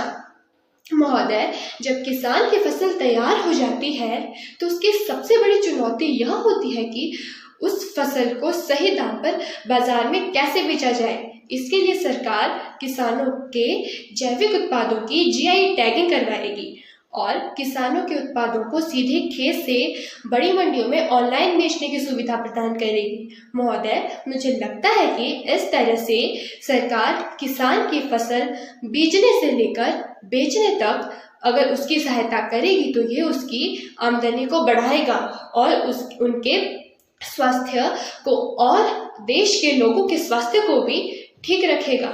तो अंत में मैं यही कहूंगी कि स्वस्थ होगी जमीन, स्वस्थ होगा किसान, स्वस्थ होगी जमीन, स्वस्थ होगा किसान, तभी बनेगा मेरा देश महान। जय हिंद, जय हिमाचल। धन्यवाद। नमस्कार, मैं साक्षी चौहान, राजकीय वरिष्ठ माध्यमिक पाठशाला नीम की छात्रा, आप सभी के सामने अपने कुछ विचारों को साझा करना चाहती हूँ। मेरा विषय है कि यदि मुझे किसी मंत्री पद पर सुसज्जित होकर अपने देश की सेवा करने का अवसर मिले तो मैं क्या क्या बदलाव तथा सुधार करना चाहूँगी। तो इसके लिए सर्वप्रथम मैं अपने देश की स्थिति को देखते हुए ज़मीनी स्तर से लोगों से जुड़कर उनकी समस्याओं को जानना चाहूँगी तथा उनकी समस्याओं को हल करने का अथक प्रयास करूँगी। मैं यह भी सुनिश्चित करूँगी कि हमारे देश में स्वास्थ्य एवं शिक्षा जैसी सुविधाओं को कम से कम दर पर लोगों को मुहैया करवाया जाए। अगर हो सके तो इन सुविधाओं को निःशुल्क करवाया जाए, क्योंकि मेरा मानना है कि एक अच्छा स्वास्थ्य तथा शिक्षा ही मनुष्य के जीवन का आधार है। इसी के साथ ही मैं हमारे देश के नागरिकों के जीवन स्तर को ऊंचा उठाने का भी प्रयास करूंगी। सभी को समानता तथा न्याय दिलाना सुनिश्चित करूंगी। जो लोग सच में ज़रूरतमंद हैं, उन लोगों को उनकी ज़रूरतों के मुताबिक न्याय दिलाना मेरा परम कर्तव्य होगा। भारत जैसे देश से सिफारिशों और भ्रष्टाचार जैसी नीतियों को खत्म करना ही मेरा परम कर्तव्य होगा। मैं इन दोनों नीतियों को खत्म करना चाहूँगी और मैं एक ऐसी नीति का निर्माण करना चाहती हूँ जिसमें हम हमारे राज्य के पर्यटक स्थलों का विकास करेंगे और नई नई गतिविधियों का निर्माण करेंगे, जिससे लोगों को, नागरिकों को नए अवसर रोजगार के प्रदान होंगे और हमारे देश की में राज्य की स्थिति भी, आर्थिक स्थिति भी सुदृढ़ होगी। अंत में मैं अपनी वाणी को यही विराम देते हुए बस इतना कहना चाहती हूँ कि देश का होगा तभी विकास, देश का होगा तभी विकास, पढ़ा लिखा हो अगर समाज।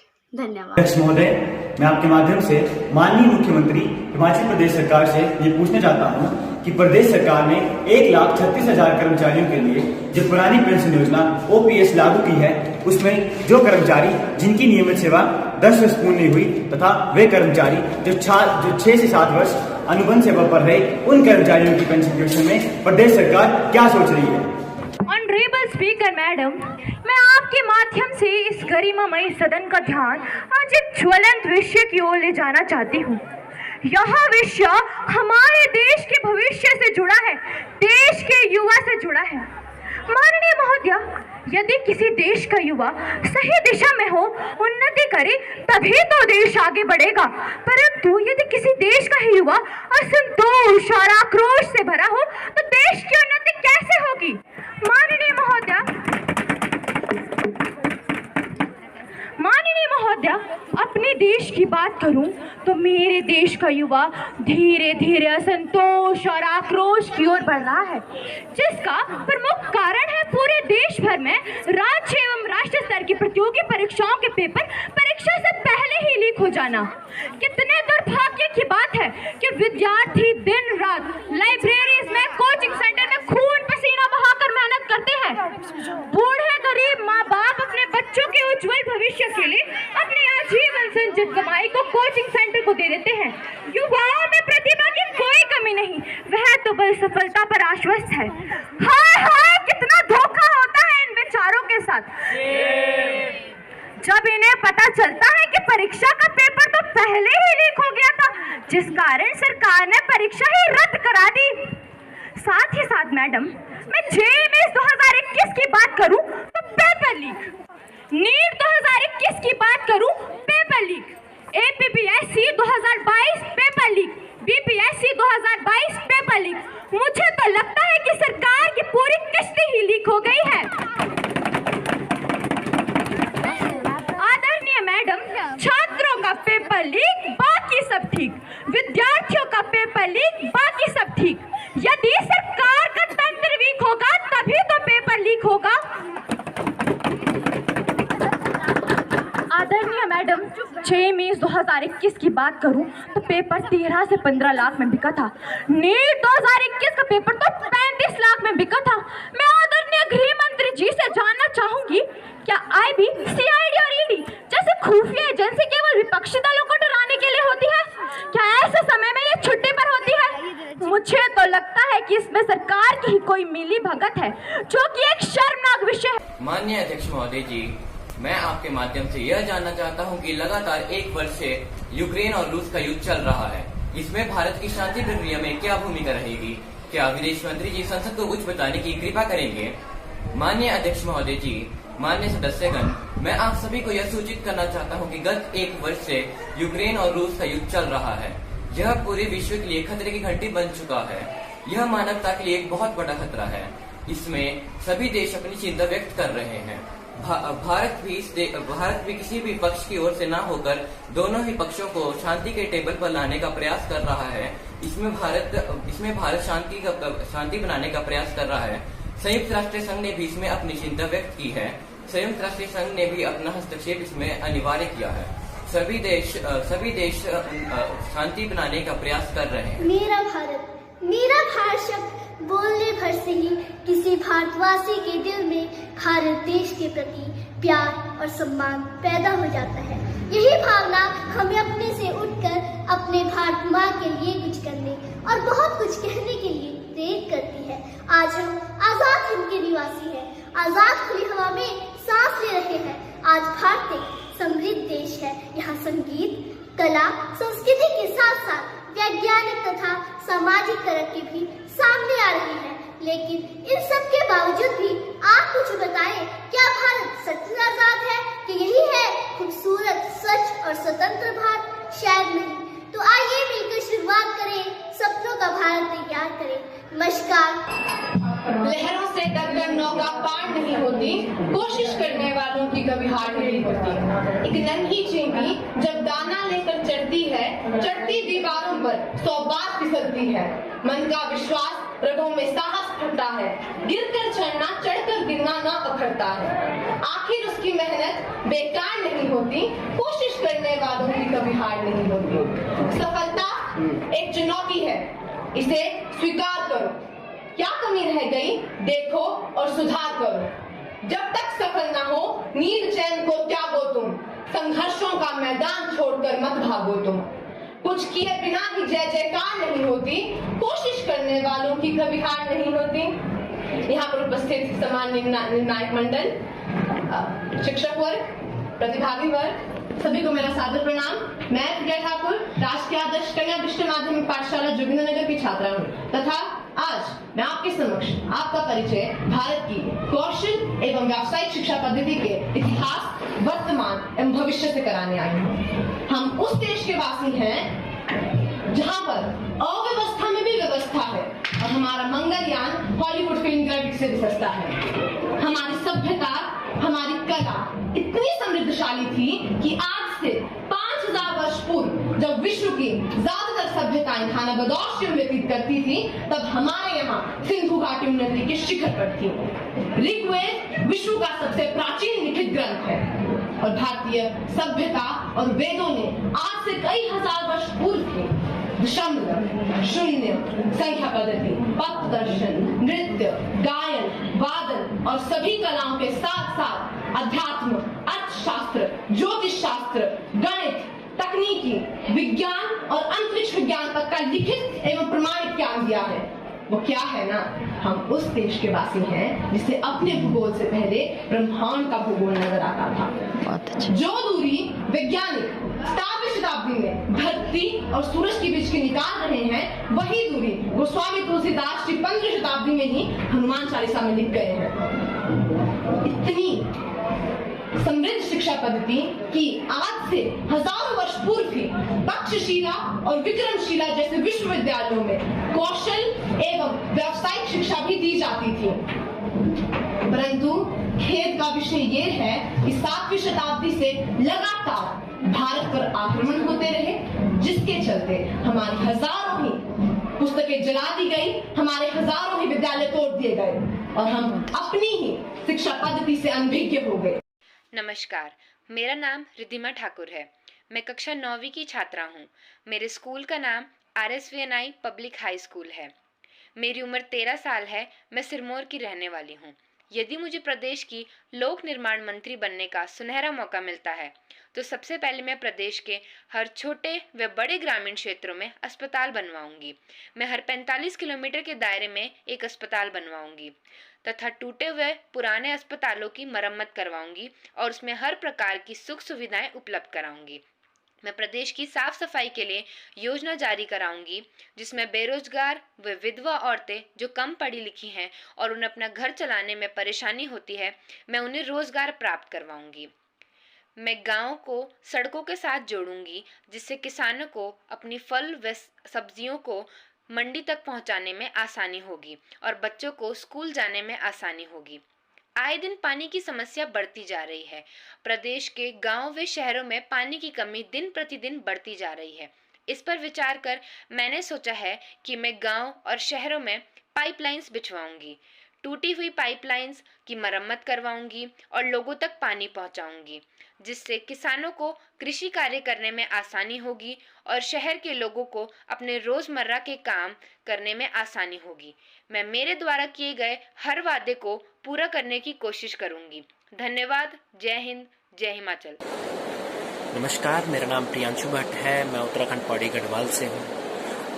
आप सभी को यह जानकर बहुत खुशी होगी कि डिजिटल बाल मेला का इस बार का विधानसभा सत्र जो लग रहा है वो हिमाचल प्रदेश में हो रहा है।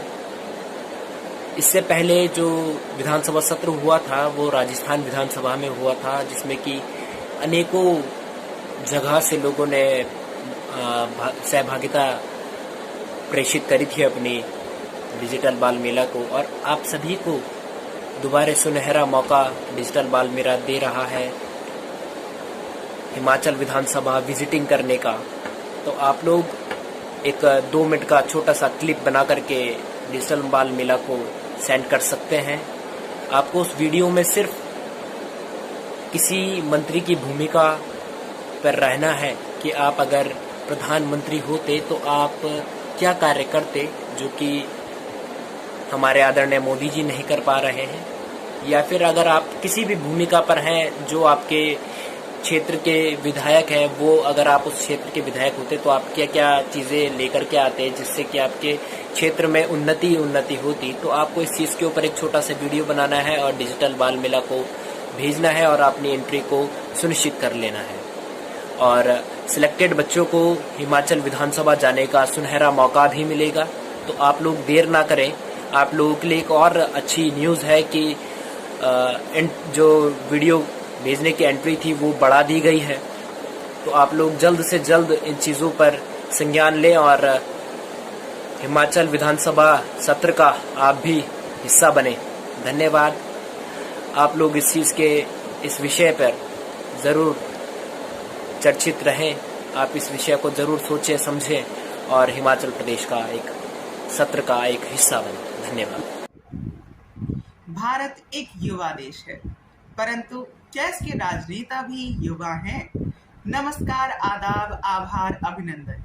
मैं प्रतीक शर्मा आगरा उत्तर प्रदेश से प्रेषित करादा अपनी ए वीडियो डिजिटल बाल मेला च सहभागिता ले दास ना लगाया केड़े हन बच्चा दी सरकार। एक रिपोर्ट के अनुसार भारत की तकरीबन 65% आबादी 45 वर्ष की आयु सीमा के अंदर आती है, पर ऐसे सांसद जिनकी उम्र 40 वर्ष या उससे कम हो उनकी संख्या है मात्र 12%। स्पष्ट है, संसद में युवाओं का प्रतिनिधित्व उनकी आबादी के अनुरूप नहीं है। परंतु हम सब जानते हैं आजादी के इस अमृतमय वर्ष में माँ भारती को आवश्यकता है सृजनशीलता, रचनात्मकता व नवाचार की, जो समाहित है राष्ट्र की युवा शक्ति में। ऐसे में यदि मैं राष्ट्र का प्रधानमंत्री होता तो राजनीति से रिटायरमेंट की एक निश्चित उम्र तय कर युवाओं को आगे या राष्ट्र के पुनर्निर्माण में, राष्ट्र के उत्थान में अपनी आहुति देने का अवसर प्रदान करता। आज भारत में स्थिति कुछ ऐसी है, एक ओर अखंड साम्राज्य है गरीबी का, अभाव का, तो एक ओर पोषित दानवता किलोल कर रही है। आर्थिक असमानता आज आकाश चूम रही है और मेरे अनुसार कहीं ना कहीं इसका एक कारण नदियों का राष्ट्रीयकृत न होना भी है। कई राज्य जल संसाधनों में कमी के चलते अपने अन्य संसाधनों का प्रयोग पूर्ण सामर्थ्य के अनुसार नहीं कर पाते हैं, जिससे वे राज्य व राष्ट्र की अर्थव्यवस्था में योगदान सामर्थ्य अनुसार नहीं दे पाते हैं। अन्य संसाधनों की बर्बादी भी इसके चलते देखी जा रही है। किंतु यदि मैं प्रधानमंत्री होता तो सभी जीवनदायिनी जलधाराओं का राष्ट्रीयकरण कर इस विकराल समस्या का निराकरण करता। हम सब का मन आक्रोशित हो उठता है जब वैश्विक पटल पर भारत के विषय में दुष्प्रचार कर माँ भारती की छवि को धूमिल करने का निंदनीय प्रयास किया जाता है। और इसका कारण क्या है? भारत में एक्टिव 22 करोड़ फेक आईडीज। किंतु यदि मैं प्रधानमंत्री होता तो सभी सोशल मीडिया अकाउंट्स को अनिवार्य रूप से आधार कार्ड से लिंक करवाकर दुष्प्रचार, लोगों की मानसिकता बदलने का प्रयास, ट्रैफिकिंग, ड्रग स्मगलिंग, ट्रोलिंग आदि जैसी विकराल समस्याओं को समाप्त या उन पर नकेल करने का भी प्रयास करें। नमस्कार, मैं ठाकुर प्रशांत सिंह, राजकीय आदर्श वरिष्ठ माध्यमिक पाठशाला तलाई, जिला बिलासपुर का विद्यार्थी, आज आप सभी के सामने हिमाचल प्रदेश सरकार द्वारा चलाए गए कैंपेन बच्चों की सरकार कैसी हो के ऊपर अपने विचार व्यक्त करने प्रस्तुत हुआ हूँ। जैसा कि हम सभी लोग जानते हैं कि आज का दौर शिक्षा का युग है। अगर हमें कोई भी पोस्ट या किसी भी पद के लिए आवेदन करना हो, चाहे वह सरकारी हो या गैर सरकारी हो, उसके लिए हमारा शिक्षित होना आवश्यक है। परंतु आजकल के राजनेताओं के ऊपर ये बात अच्छी नहीं लगती। हम सभी जानते हैं कि आजकल के राजनेता कैसे हैं। 2G 3G कोयला घोटाला, हम सभी इन घोटालों से अच्छी तरह अवगत हैं। इसलिए अगर मैं कानून मंत्री बनता हूँ तो मैं संविधान में संशोधन करके एक ऐसा बिल पास करेंगे जो कि राजनेताओं की शिक्षा के ऊपर बना होगा, जिसके लिए उन्हें किसी भी चुनाव को लड़ने से पहले एक पत्र या एक पेपर देना पड़ेगा जो कि उनकी बौद्धिक योग्यता को दर्शाएगा। अगर वह इस पेपर में उत्तीर्ण होते हैं तभी वह चुनाव लड़ने के लिए काबिल होंगे। हम सभी जानते हैं कि चुनाव में धन बल का प्रयोग किया जाता है, इसलिए चुनावों पर पूर्णतः धन बल के प्रयोग पर रोक लगाई जाएगी और साधारण तरीके से चुनावों का प्रचार किया जाएगा एवं राजनेताओं को चुनावों में खड़े होने की अनुमति दी जाएगी। इसके लिए सभी पार्टियों को जो है कोई ऊपर भी यह कानून लागू होगा एवं चाहे वह राज्य कार्य मंत्री हो या कोई भी मंत्री हो, चाहे वह किसी राज्य का मंत्री हो, चाहे वह कैबिनेट या सेंट्रल कैबिनेट, चाहे वह प्रधानमंत्री क्यों ना हो, उसे भी ये पेपर उत्तीर्ण करना पड़ेगा। अतः मैं आपसे गुजारिश करता हूँ कि चुनावों के समय अपना वोट एक अच्छे उम्मीदवार को दे एवं आशा करता हूँ कि आप सभी को मेरा विचार अच्छे लगे होंगे। धन्यवाद। पूर्णिमा राय है, मैं government senior secondary school Rangrik Spiti की छात्रा हूँ। अगर मैं ट्रैवल मिनिस्टर होती तो मैं जनजातीय लोगों के लिए सुविधाओं का प्रावधान करती। धन्यवाद। नमस्कार साथियों, मैं पीयूष गोयल, जिला हनुमानगढ़, राजस्थान से। आज हम बात करेंगे डिजिटल बाल मेला बच्चों की सरकार कैसी हो। तो सबसे पहले अपने एक सुझाव पर बात करूँगा। देखिए, इसमें कोई दो राय नहीं कि हमारे प्रदेश की सरकार है या केंद्र की सरकार है, वे बेहद ही कारगर योजनाएं लागू करती हैं और बहुत सी सुविधाएं हमारे लोगों को प्रदान कर रही है। परंतु धरातल पर उन योजनाओं की, उन स्कीम्स की जो सरकार द्वारा लागू की जा रही है, उनकी क्या स्थिति है, ये जानने का प्रयास मुझे नहीं लगता कि किसी नेता या किसी पार्टी या किसी भी सरकार ने आज तक किया है। जो हमें करना चाहिए। अगर हम चाहते हैं कि हमारा देश आगे बढ़े, हमारा प्रदेश प्रगति की ओर अग्रसर हो, तो आवश्यक है कि हमारी सरकारी योजनाओं का लाभ हर उस व्यक्ति को मिले जो असल में उसका हकदार है। तो इसके लिए मैं सुझाव देना चाहूँगा कि हर एक ब्लॉक स्तर पर और गांव स्तर पर एक कमेटी का गठन किया जाए जिसमें 5 से 6 व्यक्ति हों। इससे 2 कार्य किए जा सकते हैं। एक, हम रोजगार प्राप्त करवा रहे हैं उन 5-6 व्यक्तियों को, और एक हमारी सरकारी योजना, वो 5-6 व्यक्तियों का काम होगा कि वह हर एक सरकारी योजना के प्रति हमारे लोगों को, हमारी जनता को जागरूक करें। उस सरकारी योजना का रजिस्ट्रेशन कैसे करना है उसकी पूर्णतः जानकारी वह 5-6 व्यक्ति मिलकर के हर एक ब्लॉक और हर एक गांव स्तर पर उपलब्ध करवाएंगे। और मुझे लगता है कि हर एक शहर में एक ऐसा ऑफिस भी होना चाहिए जहां हमारी जनता सरकार के हर एक सरकारी योजना की क्वायरी लेकर जा सके कि इसका रजिस्ट्रेशन कैसे करना है या इसमें हम कैसे लाभ ले सकते हैं सरकारी योजना का। तो उस सरकारी योजनाओं की हर एक जानकारी उस ऑफिस पर उपलब्ध होगी तो मुझे लगता है कि हमारा देश ऐसी प्रगति की ओर अग्रसर होगा जैसे आज सारे दूसरे देश हैं। दूसरा, बात करते हैं कि अगर मेरे पास कोई विभाग हो तो मैं चाहूँगा कि मैं गृह मंत्री बनूं, क्योंकि आज जिस प्रकार से हमारे देश की कानून व्यवस्था चरम सीमा पर है, जिस प्रकार से कानून की धज्जियां उड़ाई जा रही हैं, हम कानून तो हमारे देश में बहुत हैं और कानून बने भी हुए हैं पर उनको एग्जीक्यूट नहीं किया जा रहा। तो मुझे लगता है एक चैन के अंदर काम होना चाहिए कि इंस्पेक्टर पर एसपी, डीएसपी नज़र रखे, डीएसपी पर एसपी नज़र रखे। तो अगर इस चैन के साथ काम किया जाएगा और हम जब तक हमारा कानून व्यवस्था और हमारे देश का गृह मंत्रालय सख्त नहीं होगा तब तक हमारा देश प्रगति नहीं कर सकता।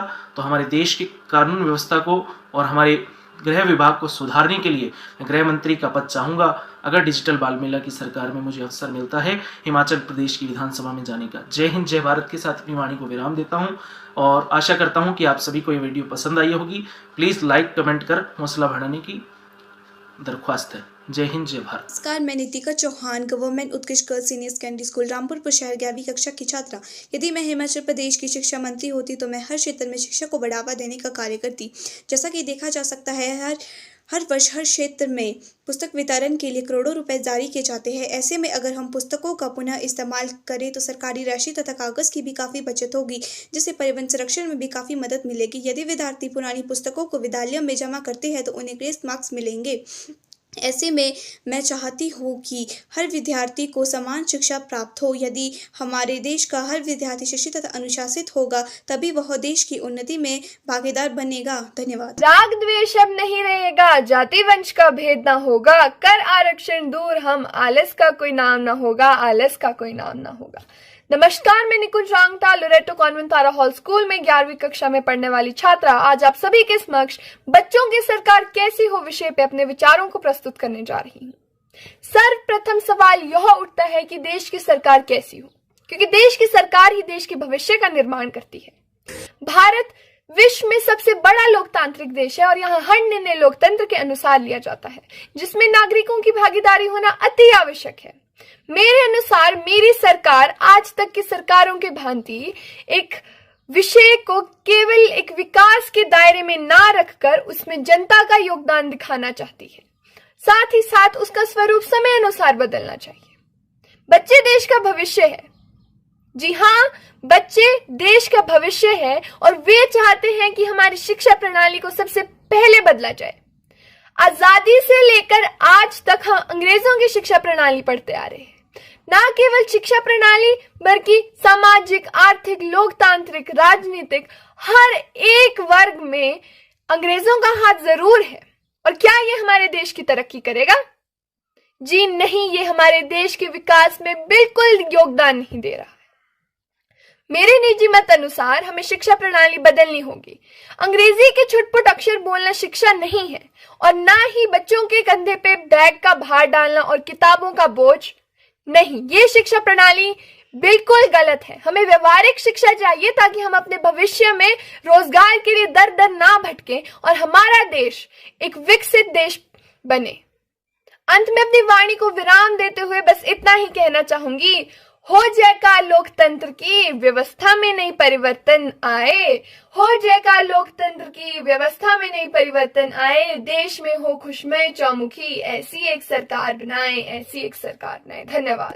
अध्यक्ष महोदय एवं यहाँ उपस्थित सभी गणमान्य वह मेरे सहयोगी जन सुप्रभात। मैं निधि शर्मा आज आपके समक्ष बाल छात्र आयोजन के उपलक्ष्य पर अपने प्रदेश देश भूमि कि विधानसभा में हिमाचल प्रदेश की संस्कृति और इसकी विकासशील गतिविधियों पर अपने विचारों को पूरे प्रदेशवासियों के समक्ष रखना चाहती हूँ। माननीय महोदय गण वह मेरे प्रदेशवासियों, मैंने आज के दिन के लिए अपने प्रदेश के मुख्यमंत्री का कार्यभार संभाला है। यदि मुझे भविष्य में मुख्यमंत्री बनने का अवसर मिले तो मैं अपने प्रदेश की गरिमा और विकास के लिए ठोस कदम उठाऊंगी। यूं तो मेरा हिमाचल विकासशील प्रदेश है, परंतु इस प्रदेश को मैं विकास के शिखर तक ले जाना चाहती हूं, ताकि मेरे प्रदेश के नौजवान भाई बहनों युवकों को रोजगार की तलाश में बाहर नहीं जाना पड़े। उसके लिए मैं सबसे पहले अपने प्रदेश में कारखानों को महत्व दूंगी, ताकि मेरे प्रदेश के युवाओं का जीविका का साधन इस देशभूमि में रहकर मिले। इसी के साथ ज्यादा समय ना लेते हुए मैं अपने प्रदेशवासियों और उनकी हर सुविधा और सुरक्षा का आश्वासन देते हुए अपने शब्दों की वाणी को विराम देती हूँ। नमस्कार, मैं लविश नेगी जिला सिरमौर के राजकीय उच्च विद्यालय कांसर की क्लास 9th का छात्र हूँ। आज मैं आप सभी को यह बताना चाहता हूँ कि अगर मैं अपने प्रदेश के बड़े पद जैसे मुख्यमंत्री पर आसीन होता तो मैं क्या क्या करता। सबसे पहले मैं अपने प्रदेश की बेरोजगारी को दूर करने की कोशिश करता। हालांकि मुझे यह ज्ञात है कि हमारे प्रदेश में बेरोजगारी सबसे कम है, लेकिन तब भी मैं हिमाचल प्रदेश को एक ऐसा प्रदेश बनाना चाहता हूं जहां बेरोजगारी बिल्कुल भी ना हो। इसके लिए मैं लघु कुटीर उद्योगों को ज्यादा महत्व देता हूं। इसके बाद एक समस्या कृषि में उभर कर आती है। जैसा कि हमें ज्ञात है कि इस बार गेहूं की फसल के वक्त समय पर वर्षा न होने के कारण बहुत से स्थानों पर गेहूं की फसल खराब हो चुकी है। इसलिए मैं जो किसान हैं उन्हें जल संबंधी कुछ ऐसी सुविधाएं उपलब्ध कराना चाहता हूं जिससे वह ज्यादा से ज्यादा बारिश पर निर्भर न रहे। इसके बाद ऐसी ही समस्याएं जल, विद्युत, शिक्षा, स्वास्थ्य आदि में भी है। जहां हम एक तरफ रखेंगे शहर को और दूसरी तरफ रखेंगे ग्रामीण क्षेत्रों को, तो हमें यह ज्ञात होता है कि जो शहर है वहां जल 24-24 घंटे आता है और जो ग्रामीण क्षेत्र है वहां जल की मात्रा बहुत ज्यादा कम होती है। और यही हाल विद्युत, शिक्षा और स्वास्थ्य का भी है। जहां शहरों में बड़े बड़े हॉस्पिटल हैं और वहां पर बड़े बड़े स्कूल हैं, लेकिन जो ग्रामीण क्षेत्र है उनमें कोई ऐसी अच्छी सुविधाएं देखने को हमें नहीं मिलती है। अगर हमें अपने प्रदेश को तरक्की करानी है तो हमें ग्रामीण क्षेत्रों और शहरी क्षेत्रों को एक साथ लेकर चलना होगा, तभी हमारा प्रदेश तरक्की कर सकता है। इसी के साथ मैं अपनी वाणी को विराम देते हुए यह कहना चाहता हूं कि अगर मुझे मुख्यमंत्री पद पर आसीन होकर अपने प्रदेश की इन कमियों को दूर करने का मौका मिले तो मैं इनके लिए जी जान लगा सकता हूं। जय हिंद। नमस्कार, मैं कुणाल कुमार राजकीय आदर्श वरिष्ठ माध्यमिक पाठशाला मुबारकपुर का छात्र हूँ। मैं आर्ट्स स्ट्रीम का छात्र हूँ। अगर मुझे कोई मंत्री बनने का मौका मिलता तो मैं शिक्षा मंत्री बनता। शिक्षा एक बहुत ही महत्वपूर्ण विषय है।